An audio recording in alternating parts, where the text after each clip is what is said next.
কোন British band হ্যাজুড record করেছিল? The Beatles. কোন গায়িকা কুইন অফ সোল নামে পরিচিত?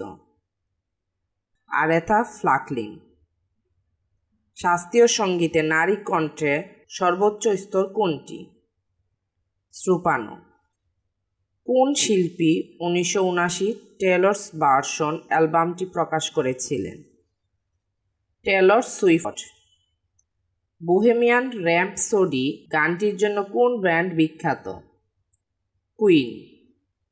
মার্কিন যুক্তরাষ্ট্রের কোন শহরকে ব্যাপকভাবে জাজ সঙ্গীতের জন্মস্থান হিসেবে বিবেচনা করা হয়? New Orleans. কোন র্যাপার স্লিম শেডি নামে পরিচিত? এমিনেম।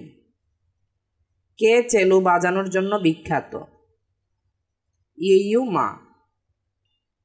দলীয়ভাবে কোন শিল্পীরা বিলবোর্ড ইট 100 এর তালিকায় সর্বাধিক 1 নম্বর হওয়ার রেকর্ড ধরে রেখেছেন? The Beatles. সর্বকালের সর্বাধিক গ্র্যামি পুরস্কার কোন গায়িকার? বিয়োন্সে।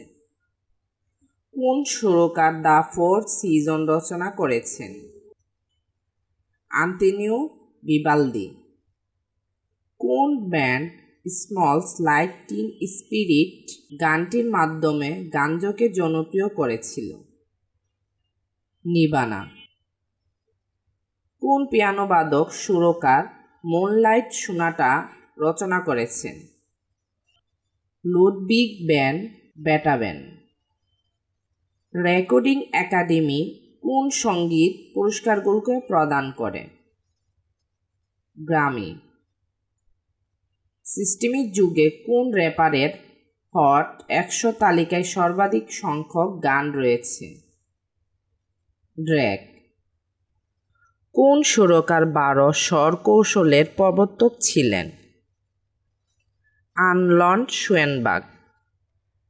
কোন প্রযোজক ওয়াল অফ সাউন্ড এর জন্য বিখ্যাত? Feel Spector. 1977 সালের কোন অ্যালবামটি বিশ্বব্যাপী সর্বকালের সর্বাধিক বিক্রিত অ্যালবাম? মাইকেল জ্যাকসনের থ্রিলার। 1967 সালের বিটলসের কোন অ্যালবামটিকে প্রায়শ রকের প্রথম কনসেপ্ট অ্যালবাম হিসেবে উল্লেখ করা হয়? Sergeant pepper's lonely hearts club band. কোন মধ্যযুগীয় মোডটি ডি থেকে ডি পর্যন্ত সাদা কিগুলোর সমতুল্য? Dorian mode. 2022 সালে কোন গায়িকা একই সাথে হট 100 এর শীর্ষ 10-এ সর্বাধিকার প্রবেশের রেকর্ড ভেঙেছেন? Taylor Swift.